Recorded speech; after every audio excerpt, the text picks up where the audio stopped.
इदम श्री सद्गुरुवे नमः। जन्म शताब्दी पुस्तक माला 69, प्यार और सहकार भरे परिवार बसे, डे 12। परम पूज्य गुरुदेव वंदे मां की दिव्य ऊर्जा को अंतस में धारण करें और भावना करें कि शिविर चल रहा है और उस शिविर में हम बैठे हैं। जैसे कल गुरुदेव कह रहे थे कि आपको इस शिविर में क्यों बुलाया है, आपको इस शिविर में इसलिए बुलाया है कि आपकी दृष्टि बदल जाए। जब आप यहाँ से जाओ तो ये ऑडियो अगर हमने सुन लिए तो हमारी दृष्टि बदल जाए, हमारी सोच बदल जाए। परम पूज्य गुरुदेव जो हम लोगों से चाहते हैं, जो वो बीज हमारे अंदर आरोपित करना चाहते हैं, हम उस बीज को लेकर जाएं, उस बीज को ग्रहण करें जब सुन लिया तो, और फिर उसे नर्चर करें, उसे खाद पानी दें। जो गुरुदेव टूल्स और टिप्स दे रहे हैं उनको इंप्लीमेंट करें। खाली सुनने से बात नहीं बनेगी, इंप्लीमेंटेशन बहुत इंपॉर्टेंट है। बीज भूमि में लगा दिया, और यहाँ तो सौभाग्य ये है कि वो बीज ईश्वर ने लगा दिया भूमि में, मनोभूमि में गुरुदेव ने बीज लगा दिया है। इसको नर्चर करें। इसको नर्चर करने के लिए क्या करना है? बार बार स्वाध्याय सुने, बार बार अच्छी किताबें पढ़ें, अच्छे संग लें, चिंतन मनन करें, साधना करें। उपासना तो सब करते हैं, पर यहाँ साधना बहुत महत्वपूर्ण है। हमें पता तो चले दिन भर में कि कब हमने ये मान लिया कि हम भगवान के दिए हुए खेत में माली की भूमिका में है, और कब हम इस बाग के ओनर बन गए। डिफरेंस है ना, ये मेरा बाग है, मैं इस बाग का ओनर हूँ, अंतर हो गया। अब बेटे बाग तुम्हारा है तो इसका सुख दुख भी तुम्हारा है, इसका हानि लाभ भी तुम्हारा है। बाग तुम्हारा है तो इसमें जो एंजाइटी, स्ट्रेस डिप्रेशन आएगा, ये सब तुम्हारा है। बच्चे ने अच्छा किया तो उसका स्ट्रेस, उसकी खुशी, बुरा किया तो उसका स्ट्रेस, बीवी ने ऐसा किया, कुटुंब ने ऐसा किया, उसने सबने ऐसा किया, और सारा भार तुम्हारे कंधे पर है। और अगर हम माली बन जाए तो ओनर कोई और है, फिर स्ट्रेस नहीं। माली है, अपना काम बेस्टेस्ट करेंगे। फूल खिल गया तो गुरु चरणों में, क्योंकि किसका बाग है? गुरु का बाग है। किसका बाग है? इष्ट का बाग है, ईश्वर का बाग है। फूल खिलेंगे तो उनके चरणों में, नहीं खिले तो अभ्यास प्रयास। कब तक? जब तक फूल खिल ना जाए। तो ओनरशिप खत्म करनी है। हम जो है अपने संतान की भी ओनरशिप ले लेते हैं, अपने परिवार की भी ओनरशिप ले लेते हैं, और ये जो ओनरशिप है ना, ये हमें लो लो कर देती है। ओनरशिप मतलब हम सोचते हैं ऐसा हो तो ऐसा ही होना चाहिए, मेरी संतान पर मेरा कॉपीराइट है। कॉपीराइट नहीं है, केवल जन्म दिया है, जीवन नहीं दिया, इसलिए कॉपीराइट नहीं है। वो एक अलग आत्मा है, उसके अपने गुण कर्म संस्कार हैं। जरूरी नहीं है कि अगर हम आध्यात्मिक है तो हमारा बच्चा आध्यात्मिक बनेगा। अध्यात्म में भी ना कई सारी लाइन है। फॉर एग्जाम्पल, मान लीजिए हम आध्यात्मिक है और हमको उपासना करना अच्छा लगता है, तो आपके बच्चे में हो सकता है अध्यात्म हो, लेकिन जिस दृष्टि से आप ढूंढ रहे हैं उस दृष्टि से ना हो सकता है आपके बच्चे को उपासना करना बिल्कुल अच्छा ना लगता हो, लेकिन उसको सेवा करना अच्छा लगता हो, उसको प्रकृति की सेवा करना अच्छा लगता हो, पेड़ लगाना अच्छा लगता हो, खुली हवा में टहलना अच्छा लगता हो। और हमें लग रहा है क्या है, टहलम टीली कर रहा है, पेड़ लगाने से क्या हो जाएगा, बैठ जप कर, उपासना कर, उपासना कर। नहीं, this is not the right way, क्योंकि अध्यात्म के कई सारे ब्रांचेस हैं। तो हमको अपनी दृष्टि बड़ी करनी है और ये समझना है कि ये आत्मा है, इसका गुण कर्म स्वभाव अलग है। हमको उसे उपासना देनी है, लेकिन पहले हमको उसके काम में इंटरेस्ट लेना होगा। बेटा तू पेड़ लगाता है, मेरा प्यारा बच्चा तू पेड़ लगाता है, मेरी छोटी सी रानी बेटी, इसको तो गार्डन में खेलना बड़ा अच्छा लगता है, गार्डन में पेड़ों के साथ बात करना अच्छा लगता है। मैं चलूँ क्या, तुम मुझे बात करना सिखाओगे? तुम कैसे बात करते हो पेड़ों से, तुम प्रकृति के साथ कैसे टाइम स्पेंड करते हो? फिर आप उसकी दुनिया में प्रवेश करेंगे और फिर वो आपको बताएंगे कि हम क्या फील करते हैं। फिर आप उनकी फीलिंग्स को एक्नॉलेज कीजिए और फिर कहिए, जब अब की बार तुम पेड़ों से बात करो ना तो 5 गायत्री मंत्र भी सुनाया करो। चली गई ना उपासना, चली गई ना। उनको, उनके लिए वही मंदिर है, वो वहां करके करेंगे उपासना, यकीन करो वो करेंगे। आपका बच्चा किसी फील्ड में है, किसी फील्ड में, जैसे क्रिकेट, मुझे क्रिकेट समझ में आता है क्योंकि मेरी संतान क्रिकेट में है, तो आप क्रिकेट उसकी उपासना भूमि है ना, क्रिकेट उसकी भूमि है। अब आप उसको ये बोलोगे ना तुम क्रिकेट की प्रैक्टिस मत करो, बैठो मंदिर के सामने और 24 गायत्री मंत्र करो, वो नहीं करेगा। उसको बोलो जब क्रिकेट फील्ड पे जाओ ना तो चरण स्पर्श करना, 5 गायत्री मंत्र करना, और धरती माता से कहना, माँ मैं आ गया आपकी गोदी में, आपकी गोदी में आ गया, अब मैं अच्छा सा क्रिकेट खेलूं, मैं बढ़िया काम करूं। हो गई ना उपासना।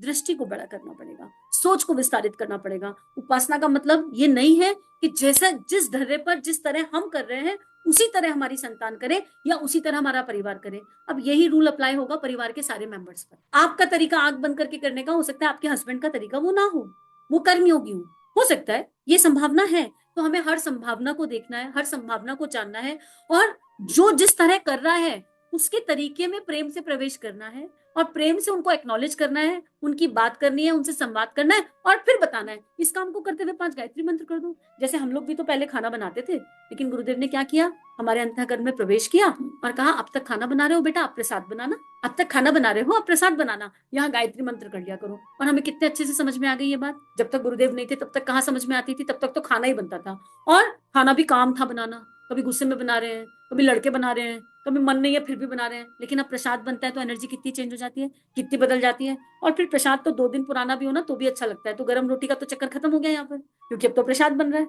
जो कल गुरुदेव समझा रहे थे, है ना, कि वो आशा अपेक्षा तो अपने आप खत्म हो गई। तो यहाँ पर एनर्जी बदलने की बात है। और देखो ये इतना विस्तारित है कि गुरुदेव हमें सूत्र दे रहे हैं, हमको उन पर चिंतन करना होगा, और जितना ज्यादा हम साधना की दृष्टि से चिंतन करेंगे हमें उतने आइडियाज मिलेंगे। आइडिया बॉक्स में आप खूब सारे आइडिया निकाल सकते हो, सबके अपने अपने आइडियाज होंगे। आइडिया निकालो, इंप्लीमेंट करो, अच्छा लगता है तो बांट दो, जहां जहां बांट सकते हो वहां वहां बांट दो, बांटने में क्या लगता है।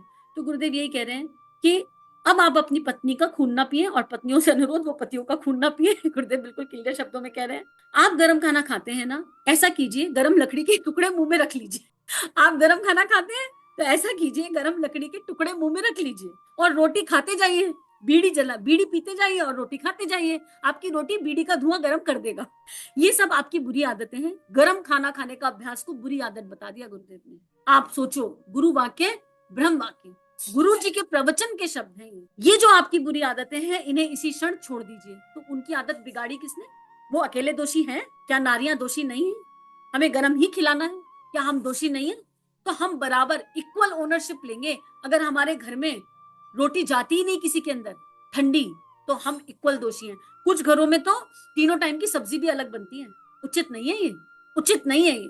आपके घर में सुबह 2 सब्जी बन जाए और आपका पूरा दिन उससे नहीं निकल रहा, तो आप प्रकृति के दोषी हैं, यकीन मानिए। क्योंकि केवल स्वाद इंद्रियां ही तो हैं जो ये कह रही हैं सुबह सुबह का दोपहर में नहीं खाया जाता, दोपहर का रात में नहीं खाया जाता। और व्यसन, बीड़ी 10 पी सकते हैं, गालियां गालियां 50 दे सकते हैं। लेडीज बुराई बुराई करने में बड़ा मजा आता है। जो बुराई सुबह पर्सन ए से करी ना, दोपहर में पर्सन बी से वही बुराई कर रहे होते हैं, और रात को फिर कोई तीसरा पकड़ लेते हैं और सेम बुराई कर रहे होते हैं। एक तरीके का खाना मुंह में नहीं जाएगा 3 टाइम में, है ना? अलग अलग चाहिए, लेकिन बुराई तो वही है, बात तो वही एक होती है। उसे अलग अलग लोगों से अलग अलग मसाला डालकर कह रहे हैं, तब नहीं बोर हो रहे, पर खाने से बोर हो रहे।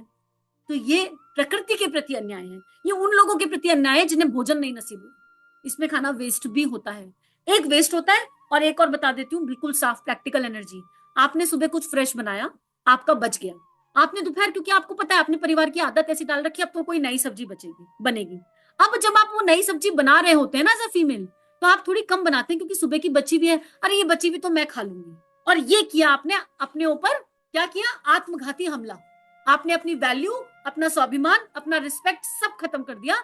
बच्चे आए, प्लेट लगी, सबकी प्लेट लगी, आपकी प्लेट में सुबह की सब्जी है और सबकी प्लेट में फ्रेश सब्जी है, और वो पूछ रहे हैं, तो आप त्याग की मूर्ति बन के बैठे हैं वहां पे। त्याग नहीं है, मूर्खता है। त्याग की मूर्ति मत बनिए। इतना त्याग की मूर्ति बनने का शौक पाला है ना, तो भगवान के लिए त्याग करना सीखिए, सही दिशा कीजिए त्याग। और बच्चों के लिए, बच्चे शुरू में आपको टोकेंगे, पति भी आपको शुरू में टोकेंगे, ये क्या तुम सुबह की लेके बैठ जाती हो, अरे फ्रेश बनी, इसमें से भी थोड़ी खा लो, अरे नहीं नहीं आप लोग खाओ, नहीं नहीं आप लोग खाओ, त्याग की मूर्ति बनना है ना, आप लोग खाओ। फिर क्या होगा? 2 3 4 महीने बाद कोई पूछना ही बंद कर देगा, अरे इसको तो आदत है, इसको तो आदत है, इसका तो डाइजेस्टिव सिस्टम ऐसा हो गया है। तब आपको बुरा लगेगा, आपके इमोशन हर्ट होंगे, मुझे तो कोई पूछता ही नहीं। आदत किसने डाली थी? त्याग की मूर्ति कौन बन रहा था? भगवान के लिए त्याग करना चाहिए था, वो तो हुआ नहीं। परिवार के लिए त्याग किया, एप्रिसिएशन मोटिवेशन के लिए किया, धीरे धीरे वो भी मिलना बंद हो गया। क्या सही तरीका ये नहीं था कि जो सुबह सब्जी बची उसको भी इक्वल इक्वल डिवाइड कर देते, और जो नहीं बनी वो भी इक्वल इक्वल डिवाइड कर देते और सबकी प्लेट में? और उससे बेटर तरीका क्या ये नहीं था जो सुबह बना वही दोपहर खाएंगे? क्या ये और बेटर तरीका नहीं था? अब आपको पोषण कैसे मिलेगा? 40 मिनट में तो खाना कंज्यूम कर लेना चाहिए। अगर हम 40 मिनट में खाना कंज्यूम नहीं करेंगे तो हमारे विटामिन, प्रोटीन और मिनरल कम हो जाएंगे। भाई प्राणायाम कर लो 15 मिनट रोज, सूर्य की उपासना कर लो 25 मिनट रोज, गुरु के सानिध्य में बैठो। उस गुरु की संतान है जिसने ना मीठा खाया ना नमक खाया, और सारा पोषण पाया, कोई विटामिन, कैल्शियम, मिनरल कम नहीं हुआ। सोच की बात है। गुरुदेव ने लिखा है कड़ी भूख लगे बिना कुछ मत खाओ, और जो भी खाओ चबा चबा के खाओ। ये गुण इस आत्मा में अभी नहीं है, आप लोग प्रार्थना कर दो कि आ जाए। अगर हम एक एक बाइट पूरा चबा चबा के खाएंगे और उसको पूरा मुंह में पूरा निचोड़ लेंगे, खाना खाते हुए टीवी नहीं देखेंगे, खाना खाते हुए मोबाइल नहीं उठाएंगे, खाना खाते हुए केवल इष्ट का चिंतन करेंगे, प्रसाद मानकर खाएंगे, पंच तत्वों का ध्यान करते हुए खाएंगे, यकीन करो 40 डेज और हमारी सारी रिकवरी हो जाएगी। 40 दिन और हमको सारे प्रोटीन, विटामिन, मिनरल मिलने शुरू हो जाएंगे, खुराक कम हो जाएगी। जब हम चबा चबा के खाते हैं तो क्या होता है, अगर हमारी डाइट 3 रोटी की है तो 1.5 रोटी हो जाएगी। ये एक्सपेरिमेंटेड है, अभ्यास में नहीं है, ये करके देखा हुआ है। और वो जो रोटी में स्वाद आता है ना चबा के खाने में, इतना स्वाद आता है कि इंद्री को समझाना पड़ता है, बेटा तू इस स्वाद में मत उलझ, ये स्वाद बहुत ज्यादा वाला है। फीकी रोटी में स्वाद आ जाता है, उसको समझाना पड़ता है। तो गुरु की शरण में जो आ गया उसके जीवन में सुमंगल आ गया, लेकिन उसके लिए गुरु की बात माननी पड़ेगी। तो अगर त्याग ही करना है तो सही दिशा करेंगे त्याग को। ये दिशाएं ठीक नहीं है जहां हम त्याग कर रहे हैं, क्योंकि इस त्याग में हम बहुत कुछ पलट के चाहते हैं और फिर वो बच्चे बड़े हो जाते हैं और फिर वो वैल्यू नहीं करते, वो परिवार ना फिर वैल्यू नहीं करता, क्योंकि हमने खुद ही वो संस्कार डाला है। हमने खुद ही वो संस्कार डाला है। कितने घरों में बच्चे खाना झूठा छोड़ते हैं, कितने घरों में हो रहा है। और यकीन मानो बहुत बहुत अच्छे खासे आध्यात्मिक घरों में, ऐसे घरों में जहां उपासना का स्तर बहुत ऊंचा है, वहां भी थाली में खाना झूठा छूटता है। हम अपने छोटे से बच्चे को 2-3 साल के बच्चे की प्लेट लगा रहे हैं, तो हम उसको क्यों नहीं ये समझा पा रहे कि थाली में एक भी अन्न का दाना वेस्ट नहीं होना चाहिए। आपको उतना ही लेना है, चाहे आप 10 बार सर्विंग ले, पर आपको उतना ही लेना है जितना आप खा सकें। और फिर हम दूसरी आदत माँ ये डाल देती है, बच्चे की थाली में तो प्रेम के चक्कर में ज्यादा डाल दिया, अब बच्चे से तो खाया नहीं गया, फिर वो झूठन उठा के खुद खा ली। और फिर वही बच्चा जब 15-20 साल का हो जाएगा, 13-14 साल का हो जाएगा, अपनी प्लेट लगाएगा, भर के लगा लेगा, क्योंकि उसने वही देखा है।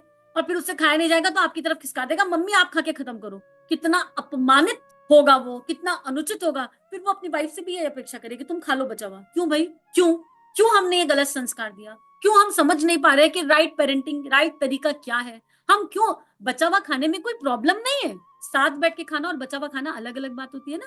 एक होता है साथ में बैठे हैं, साथ में प्लेट लगी है, साथ में खा रहे हैं, और फिर बच्चे की प्लेट में कुछ हो गया तो आपने ले लिया, आपकी प्लेट में कुछ है तो बच्चे के पास चला गया। एक होता है बच्चे ने 1 बजे खाया, आपने 3 बजे खाया, और बच्चे की बची हुई प्लेट बची हुई है, मम्मी आप खत्म कर देना, मेरे से हो नहीं पाया, बिकॉज हमने बचपन में यही सिखाया। ये कौन सी ममता है जो प्लेट में एक रोटी की भूख में 2 डाल रही है? हम चाहते हैं कि हमारा बच्चा 2 रोटी खा ले, अच्छी बात है, लेकिन आधी आधी करके भी रखी जा सकती है ना।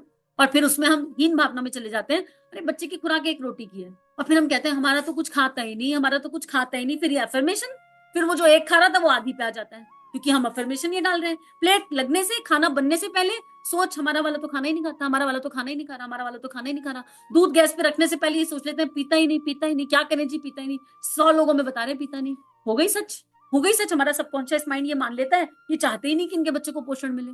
फिर बच्चे कुपोषण का शिकार हो जाते हैं। देख लो कहां से निकल कर आ रहा है कुपोषण, बाहर से कहीं से नहीं आया, हम ही ने मैनिफेस्ट किया है। अगर बच्चे कुपोषण का शिकार है, हम ही ने मैनिफेस्ट किया है, वो ठीक करना पड़ेगा। इसको और अच्छे से समझना है अगर, तो चैनल पर एक अफर्मेशन की आपको वीडियो मिलेगी 10 मिनट की, और ध्यान कैसे करते हैं की वीडियो मिलेगी, अदर्स वीडियो में जाएंगे, प्लेलिस्ट है अगर जीवन साधना के उपयोगी वीडियो उसमें मिलेंगी।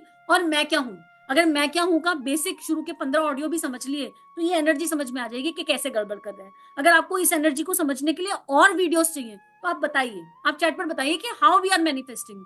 हम मैनिफेस्ट कर रहे हैं एक एक चीज। We are the owner, we are the manifester of every single thing. हमारे बच्चों के, हमारे परिवार के संस्कार को बदलने की शक्ति हमारे पास है। अभ्यास प्रयास करके हम कोशिश कर सकते हैं। रिजल्ट क्या आएगा वो ईश्वर के हाथ में, लेकिन at least we will not be the manifester. तो गुरुदेव यहाँ यही समझा रहे हैं कि भाई जब तुम गरम लकड़ी नहीं खा सकते, तो फिर तुमको क्या पता आ जाएगी अगर तुमने थोड़ा पहले बना हुआ खाना खा लिया? दिक्कत क्या आ जाएगी उसमें? गरम खाने के पीछे उसकी शिक्षा, उसका सोना, उसका चिंतन करने का सारा समय बर्बाद हो गया। सारा का सारा समय खाना पकाने में लड़की का खर्च हो गया। मैं ये पूछता हूँ कि क्या इसे दाम्पत्य जीवन कहते हैं? क्या इसे स्नेह कहते हैं? क्या इसे सहकारिता कहते हैं? अरे मक्कारो, यह तो मालिक तथा जानवरों का व्यवहार है, तथा मालिक तथा दासी का व्यवहार है। यह समानता का व्यवहार नहीं है। आपने उसे पढ़ाया नहीं, उसे चूल्हे चौके में लगा दिया। आपके पास 9वीं पास करके आई थी, फिर आपने उसको आगे क्यों नहीं पढ़ने दिया? अरे साहब, समय नहीं मिला। आपको उसकी नींद खराब करने के लिए 4 घंटे का समय मिल गया, परंतु उसके विकास के लिए 1 घंटे का भी समय नहीं मिला। यदि 1 घंटे पढ़ा दिया होता तो वह अब तक बीए हो जाती। आपने उसे नौकरानी बनाकर रखा ताकि वह आपकी हुकूमत में रह सके। आपने उसके पंख मुर्गी के पंख की तरह काट दिए और उसे कभी भी उड़ने नहीं दिया गया ताकि वह कभी आगे ना बढ़ सके। आपने उसे कबूतर की तरह पालकर रखा और आप कबूतर की तरह उसके पंख काटते रहते हैं ताकि वह कभी भी स्वावलंबी ना बन सके। उसे कभी भी नौकरी करने की आज्ञा नहीं दी। और ये गुरुदेव जो बात कर रहे हैं कलेक्टिव एनर्जी की कर रहे हैं। अब आजकल शहरों में ऐसा नहीं है, लेकिन आपको पता है एक हीन भावना नारियों में भर गई है। एक एग्रेशन, ये जो है ना, पुरुष से बराबरी करनी है, बराबरी करनी है, ये एक एग्रेशन के रूप में आने लगा है भारत। ये राइट एनर्जी से नहीं आ रहा है। हमें बराबरी किसी से नहीं करनी। There is no comparison. Comparison केवल इंसान को अपने से करना चाहिए। It is not being equivalent to पुरुष, इट इज बीइंग अपनी प्रतिभा को सही तरीके से निखार कर भगवान के क्षेत्र में लगाना है, किसी को नीचा दिखाने के लिए नहीं। पर हो क्या गया, बीच के टाइम में इतनी विकृत एनर्जी आ गई कि फीमेल्स के अंदर ये बचपन से देखते आ रहे हैं ना, जैसे जिन घरों में लड़के लड़की का भेदभाव बहुत देखा जाता है, उन घरों में लड़की चैलेंज ले लेती है। अच्छा, मेरे भाई को उन्होंने ज्यादा वेटेज दी ना, अब बड़ा होकर उनको दिखाऊंगी, अब बड़ा होकर इनको दिखाऊंगी, अब बड़ा होकर इनको दिखाऊंगी। और वो एनर्जी खाली भाई के प्रति नहीं रहती, वो पूरे पुरुष वर्ग के प्रति हो जाए। और ये कलेक्टिव कॉन्शियसनेस क्रिएट होने में भाग दौड़ मच गई, आपाधापी मच गई। और उस आपाधापी में हम मॉडर्नाइज हो गए, उसको हमने मॉडर्निटी का चोगा उड़ा लिया और हमारे वैल्यूज और प्रिंसिपल्स खो गए। तो एक एक विभीषिका है, ये एक बहुत बड़ी विभीषिका है, एक बहुत बड़ा डेंजर जोन है। हम उसको इस डेंजर जोन से अपनी बच्चियों को बाहर लाना है, अपनी बच्चियों को बताना है। उसके लिए हमको घर का माहौल ठीक करना पड़ेगा, हमको वो भेदभाव की एनर्जी हटानी पड़ेगी और हमको अपनी वाइफ का सम्मान करना पड़ेगा। वाइफ को भी हस्बैंड के इमोशन समझने पड़ेंगे, एक दूसरे की बुराइयों से बाहर आना पड़ेगा। नहीं तो ये विभीषिका, ये जंजाल बहुत बड़ा होकर सामने आएगा। और जब ये सामने आएगा तो बहुत दिक्कत करेगा। और गुरुदेव यहाँ पर स्वावलंबी बनने की बात भी कर रहे हैं। स्वावलंबन की सही परिभाषा क्या है, इसके बारे में किसी और ऑडियो में, वीडियो में बात करेंगे। लेकिन एक्चुअली स्वावलंबन समझना बहुत जरूरी है। तो आज इस ऑडियो को यहीं पर गुरु चरणों में अर्पित समर्पित करते हैं और सभी के लिए बहुत सारी प्रार्थना। हम सब एक दूसरे के लिए प्रार्थना करें कि हम इस पुरुष और प्रकृति की एनर्जी के दिव्य रूप को समझ सकें। हम समझ सकें कि देह चाहे नारी हो चाहे पुरुष, उसमें गुण दोनों ही हैं और हमें दोनों गुणों को साथ लेकर चलना है और सहकारिता के साथ, सहयोग के साथ साथ चलना है। दासत्व भाव से बाहर निकलना है। खुद स्त्री को इस पर काम करना पड़ेगा कि मैं नारी हूँ, मैं गरिमा हूँ, मैं पार्वती हूँ, मैं लक्ष्मी हूँ, मैं दुर्गा हूँ, मैं राधा हूँ और मुझे दासत्व की ऊर्जा से बाहर निकलना है। दासत्व की ऊर्जा से प्रेम की ऊर्जा पर जाना है। अगर तो प्रेम योग बुक सुनेंगे ना तो अच्छे से समझ में आएगा कि कैसे हम अपने कार्मिक सुख को सॉल्व कर सकते हैं। और नारियों में एक भय है, जो गाँव में नारी है, लेडीज है ना, उनके अंदर एक फियर एनर्जी हो जाती है, वो अपनी बात कह ही नहीं पाती और उस फियर एनर्जी से कुंठा बढ़ जाती है अंदर। और वो कुंठा बच्चों में भी ट्रैवल करती है, वो कुंठा डीएनए में ट्रैवल कर जाती है और पूरी पूरी पुश्तें खराब कर देती है। तो चलिए प्रयास करें, अभ्यास करें। गुरुजी साथ है, माता जी साथ है, देव शक्तियां साथ है और हो जाएगा, सब बहुत खूबसूरती से होगा। हमारे परिवारों में स्वर्ग जैसा वातावरण निश्चित होगा। इसी के साथ आज का स्वाध्याय गुरु चरणों में अर्पित समर्पित। इदम श्री सद्गुरुवे नमः। सभी को आभार। चलिए मिलकर जीवन को खूबसूरत बनाते हैं। अगर हमारे वीडियो आपके जीवन को परिवर्तित कर रहे हैं तो चैनल को सब्सक्राइब कीजिए, वीडियोस को लाइक कीजिए और वीडियोस को जन जन तक पहुंचा दीजिए। चलिए समाज में कुछ अच्छा बांटें। जय हिंद, जय भारत।